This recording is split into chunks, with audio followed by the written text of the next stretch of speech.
Para facilitar a compreensão, só o versículo 37 onde nós vamos basear a maior parte da mensagem, mas ele, isolado, ele não é muito claro.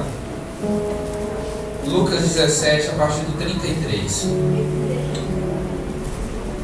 Amém? Amém. Qualquer que procurar salvar a sua vida, perdê-la-á. E qualquer que perder, salvá-la-á. Digo-vos que naquela noite estarão dois numa cama, um será tomado e o outro será deixado. Duas estarão juntas moendo, uma será tomada e outra será deixada.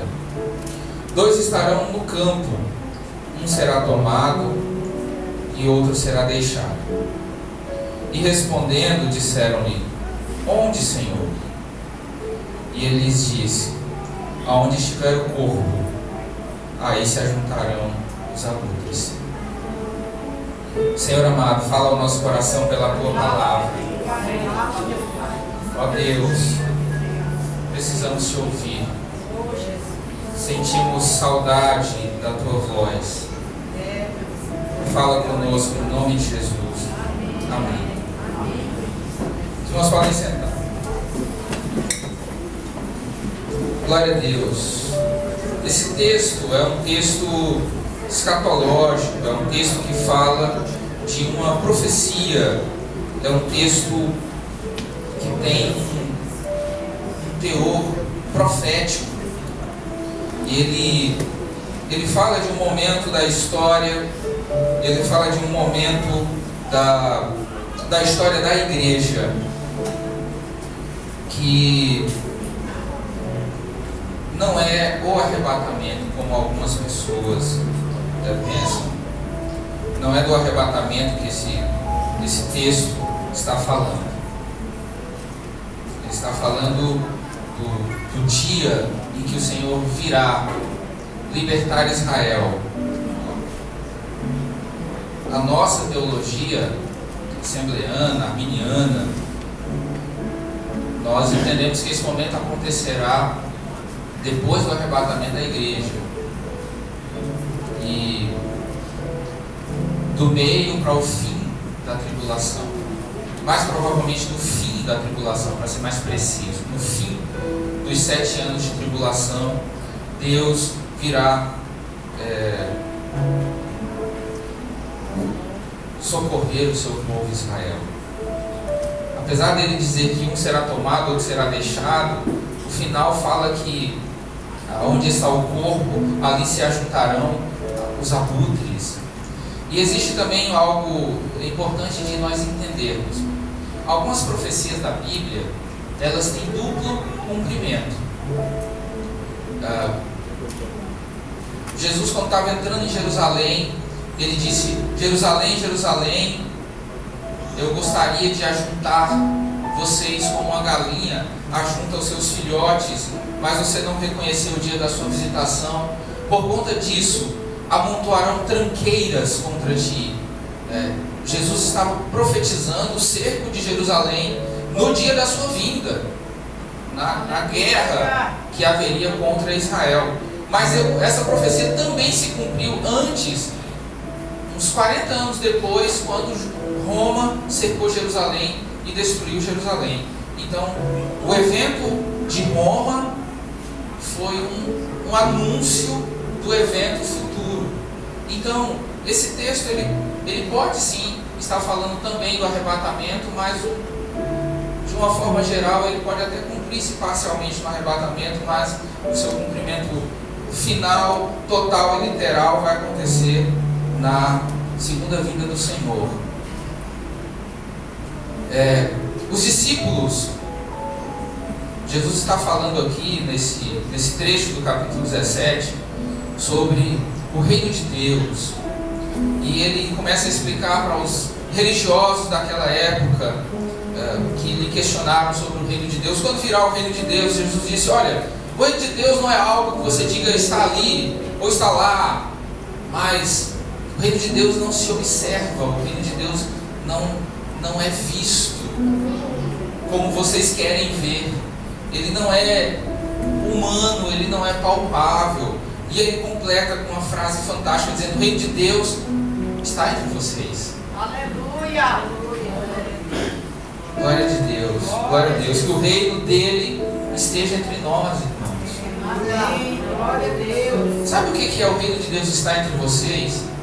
É quando, mesmo com toda a adversidade, com todo o problema que existe na vida, com toda inquietação, com toda a tribulação que existe, a paz enche o teu coração. Aleluia. Isso é o reino de Deus entre nós. Grande Deus. Aleluia. Aleluia. E aí, nesse momento do texto, ele começa a fazer, ele dá 3 exemplos aqui.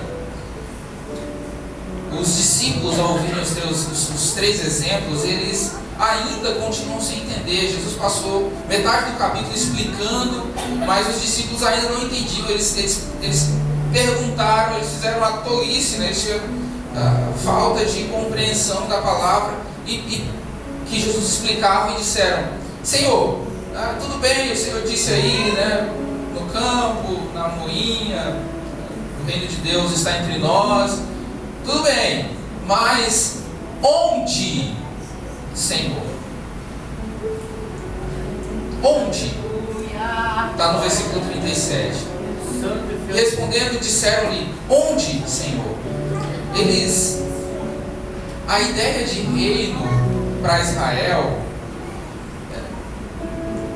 eles queriam ser libertos de Roma. Eles queriam Jesus montado num cavalo branco, com uma espada reluzente, uma armadura cintilante, e destronando César, Pilatos e todo mundo, toda a corja deles, e restabelecendo o trono de Davi em Jerusalém. Eles talvez esperavam esse reino. Então eles perguntam: onde, Senhor? Onde é que esse reino vai acontecer? Nos dê uma posição geográfica para que o reino de Deus aconteça. Até parece que eles não ouviram que Jesus disse: olha, o reino de Deus não está aqui ou ali. O reino de Deus já está entre vocês.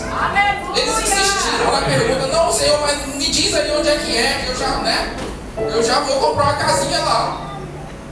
Vou me mudar e ficar esperando o reino de Deus aonde quer que ele seja. Aí Jesus responde, né? Talvez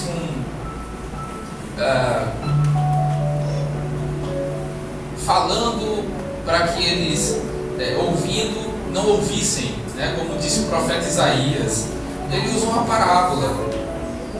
Ele lhes disse: aonde estiver o corpo, ali se ajuntarão os abutres, ou ali se ajuntarão as aves de rapina, ou algumas versões dizem águias. Mas, apesar da palavra grega para o texto original ser melhor traduzida por águia, as águias não atacam corpos em decomposição. Então, abutres seriam a melhor tradução, porque ela fala mais, condiz mais com a ave que Jesus está citando aqui. Então, Jesus disse o seguinte: olha, aonde o cadáver estiver, aonde estiver o defunto, aonde estiver o corpo morto, ali se ajuntarão os abutres. Antes de exemplificar ou explicar o que essa expressão de Jesus significa, eu gostaria que você observasse no versículo 33, que ele diz que a preocupação com a nossa própria vida, ou com esta vida presente, não deveria ser o nosso foco principal. Preservar esta vida presente, como muitos tanto anseiam. As pessoas hoje vivem como se fossem eternas, como elas não fossem morrer jamais. Elas estão cada vez mais querendo estabelecer-se aqui, nessa terra. E, infelizmente, até no meio cristão isso acontece. onde a nossa esperança deveria ser as mansões celestiais, nós continuamos buscando mansões terrenas. E ele diz: qualquer que procurar salvar a sua vida, perdê-la-á.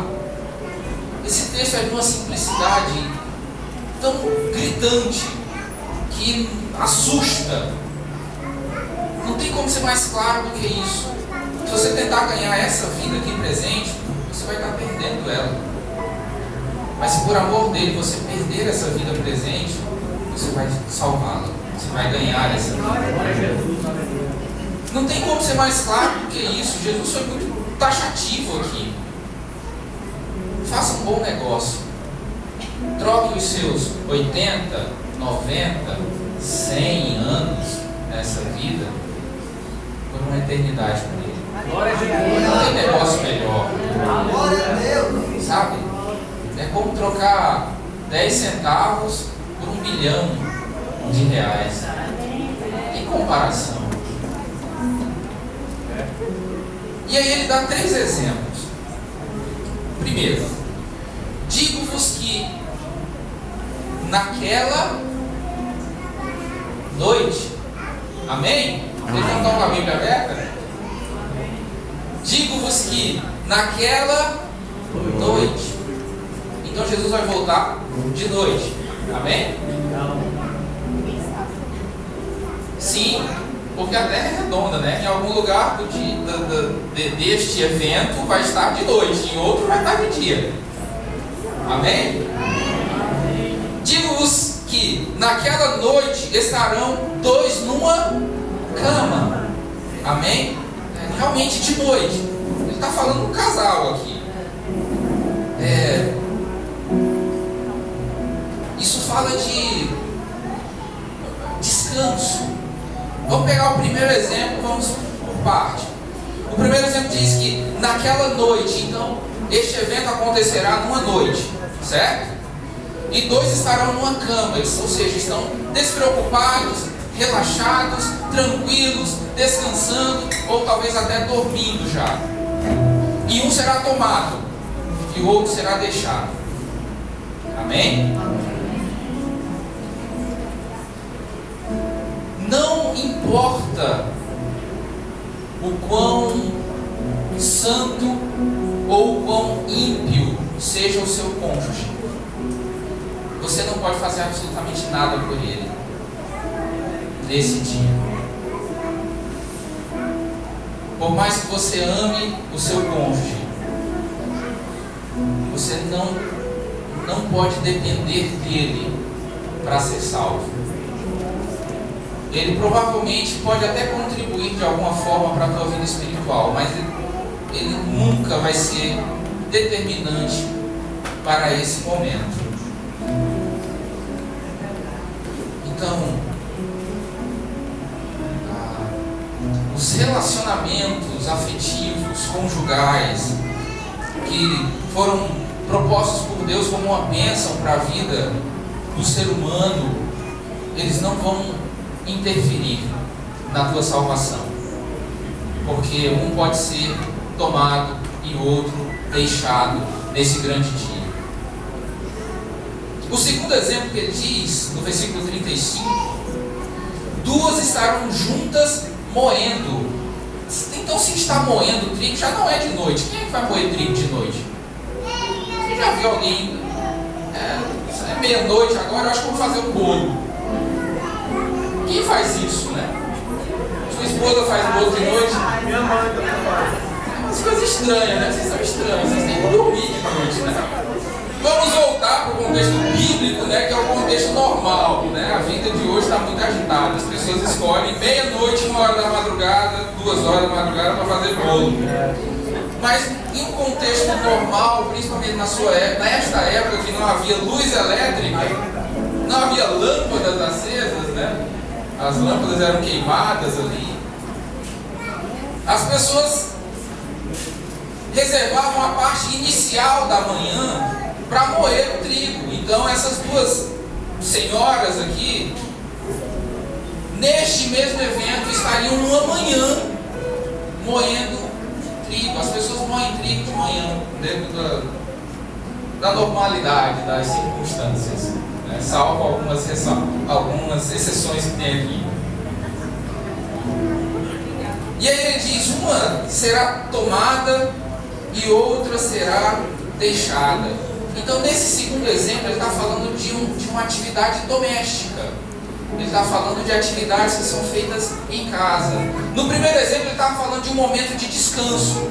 No segundo momento, ele está falando de um momento de atividade doméstica, onde duas mulheres estariam moendo trigo. Então, nós entendemos que nesse momento é uma manhã em que elas estão fazendo essa atividade. E uma será deixada e outra será tomada. O terceiro exemplo, no versículo 36, ele diz: dois estarão no campo. Então, certamente não é de noite. Porque quem é que vai fazer uma plantação de noite? Não responda. Por favor. Se vocês disserem que vão fazer uma horta de noite, plantar, colher milho, vocês realmente não são normais. Mas, obviamente, que esse terceiro exemplo está acontecendo durante o dia, talvez de tarde. Dois homens trabalhando no campo. Então espera aí. Jesus está falando de um único evento, a sua vinda. E aí ele deu um exemplo que acontece de noite. Ele deu um exemplo que acontece de manhã muito cedo, ainda de madrugada. E ele deu um terceiro exemplo que pode acontecer em qualquer hora do dia, da manhã ou da tarde, mas não de noite. Então isso fala que esse evento vai ser global. Ele vai acontecer simultaneamente em toda a terra, em um único instante, de manhã, de tarde, de noite, aonde quer que se esteja, esse evento vai acontecer.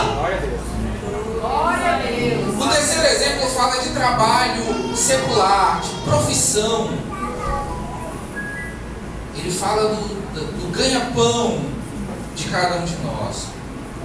Então, ele abrangeu nesses três exemplos praticamente toda a vida de um ser humano. O seu descanso, o seu convívio em casa, em família e a sua vida de trabalho, a sua vida profissional. Então isso nos ensina que você precisa ser crente no seu trabalho. Porque quando ele vier e encontrar os dois no campo, um vai ficar e o outro vai ser tomado. Você precisa ser crente na sua casa. Mesmo que você estiver lavando a louça, você pode estar lavando a louça e outra pessoa enxugando. Um certamente será tomado e o outro ficará. Você tem que ser crente dormindo na sua cama. E mesmo dormindo, um será tomado e o outro ficará. Então não importa onde você esteja, você tem que estar pronto e preparado para esse grande dia, para esse grande evento. Glória a Deus. Se as profecias se entrelaçam, se misturam, e nós podemos traçar diferentes linhas de interpretação escatológica para esse texto aqui, que não vem ao caso agora, isso não importa. Não importa se ele está nesse momento inicial, ele está falando do arrebatamento da igreja, ou se ele está falando, como muita gente pensa, ou se ele está falando da vinda dele em juízo para libertar Israel pós-tribulação e recolher e aniquilar os ímpios e recolher os santos, como ele mesmo falou na sua parábola do joio e do trigo, em que virá o ceifeiro e com a sua foice colherá o joio e o trigo, e o joio será juntado e lançado no fogo, e o trigo será recolhido no celeiro. Quando Jesus diz, respondendo a pergunta inocente dos discípulos, onde é que o reino vai acontecer, Senhor? Ele diz, aonde estiver o corpo, aí se ajuntarão os abutres. Isso nos ensina uma coisa. Quando ele dá o exemplo do do cadáver, quando ele dá o exemplo do corpo que atrai, ele fala, quando ele compara a sua vinda a essa cena tão chocante, abutres em cima de uma carne apodrecendo, ele nos revela o que o pecado faz conosco. Quando ele diz que o salário do pecado é a morte na sua palavra, não tem exemplo melhor do que esse. O pecado nos transforma em carniça. E ele diz: onde estiver o corpo, aonde estiver o cadáver, ali se ajuntarão as águias. As águias são usadas aqui como, ou os abutres são usados aqui como os agentes da justiça de Deus. Esse texto fala do juízo de Deus. Esse texto é terrível. Esse texto fala da ira, do julgamento dele, do juízo dele. E os abutres são como os agentes da cobrança de Deus, os agentes do seu juízo sobre a terra. E os três exemplos que ele nos deu nos falam da incerteza, da fragilidade dos relacionamentos. Ele fez questão de dizer: um vai ficar na cama e o outro vai ser levado. Ele fez questão de dizer: vão estar dois lá fazendo trabalho doméstico, uma vai ficar e a outra vai ser levada. Não importa o quanto elas fossem amigas, não faria nenhuma diferença. Os relacionamentos familiares e sociais não vão fazer diferença nesse momento. Não adianta você dizer que você é filho de pastor.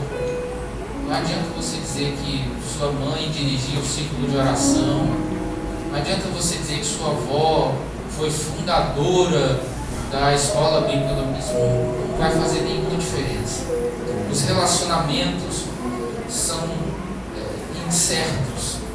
Jeremias bem disse: maldito o homem que confia no homem e faz da carne o seu braço. Que nós possamos estar preparados para a vinda do Senhor. Amém? Que nós possamos estar prontos para o grande dia do Senhor. E que a nossa vida seja exclusivamente dele. Nesses últimos dias eu questionei algumas coisas em minhas orações. Deus uma vez até me repreendeu, né? Por que você pergunta tanto? Né? Por que você é tão inquieto? Né? Por que você não confia mais? Né?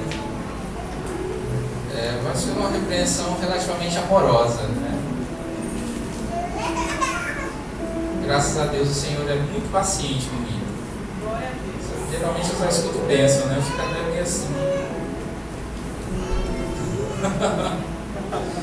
E aí ele me intimou a confiar. E nós precisamos confiar no Senhor. Cada vez que você abre mão de alguma coisa, cada vez que você renuncia a alguma coisa, você está perdendo esta vida. E para a maioria das pessoas isso é um sinal de vergonha, né? Para as pessoas naturais. Rapaz, você está perdendo a sua vida, você está perdendo a sua juventude, né? Vai aproveitar a vida. Nada, quem aproveita essa vida aqui perde ela. Está aqui, versículo 33. Você não tem que aproveitar a vida não. Se você aproveitar a vida, você está trocando, né? Estou falando que você não deva ser feliz. Seja feliz, né? Aproveite a vida que o Senhor te deu. Aproveite a tua vida no Senhor. Amém. Mas não queira ganhar a sua vida. Porque isso é dar um tiro no próprio pé. Querer ganhar a sua vida segundo a tua própria vontade é perder a sua vida. Glória a Deus. Agora, perder a sua vida segundo a tua própria vontade é ganhar a sua vida em Deus. É isso que o versículo 33 diz. Eu gostaria de pegar o versículo 33 e de alguma forma colocá-lo dentro do coração de vocês. Eu gostaria que a compreensão do versículo 33 fosse muito mais do que apenas letra. Porque eu sei que a letra mata, mas o Espírito vivifica. Eu queria que cada um de vocês, mesmo que não aprendesse absolutamente nada da Bíblia em toda a sua vida, mas se você pelo menos aprendesse o versículo 33, eu tinha certeza da salvação de todos aqui. Mas como eu não posso fazê-los compreender o que o versículo 33 diz, a única coisa que eu posso fazer é pregar. Eu me julgo livre do vosso sangue, porque o que eu posso fazer eu fiz. Falar o versículo 36 e repeti-lo várias vezes e dar vários exemplos. Além disso, eu não posso fazer nada, absolutamente nada. Se você mais do que entender, se você viver o versículo 33, a sua salvação está garantida. Se você não viver o versículo 33, eu infelizmente tenho dúvidas da salvação. Qualquer que procurar salvar a sua vida, perdê-la-á. Qualquer que perder a sua vida, salvá-la-á. Amém? Gostaria de perguntar se existe alguém no nosso meio que ainda não conhece Jesus, que ainda não segue a Jesus. E eu convido, se houver alguém, eu convido essa pessoa a vir aqui na frente perder a sua vida. É exatamente isso, perder a vida mesmo. Seus amigos vão criticar você, você agora é crente? Você vai ser convidado, para algumas atividades ditas sociais, bebida, ficar, e você vai ter que dizer não, porque você precisa perder a sua vida. E vão te convidar para fazer algo ilícito, tirar vantagem financeira, ou ser um laranja de algum esquema escuso, e você vai ter que dizer não, porque eu sou crente. Mas, rapaz, aproveita essa oportunidade, aproveita o que a vida te oferece, e você vai ter que dizer não, eu prefiro perder a vida mesmo. Se você deseja aceitar Jesus e perder a sua vida, trocando esta vida por uma vida eterna, eu convido você a ficar de pé e vir aqui na frente. Todos são cristãos? Amém. Convido toda a igreja a ficar de pé.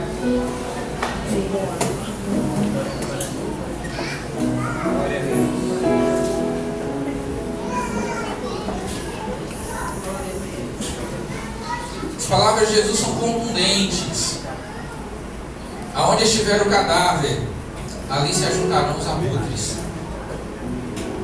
O juízo sempre vem sobre o pecado. Uma frase fantástica que eu ouvi lá no interior uma vez de uma mulher muito simples. Para Deus não existe caloteiro. Não tem como Ele não receber. Ele sempre recebe. Ele sempre cobra. Glória a Deus. Eu convido os irmãos a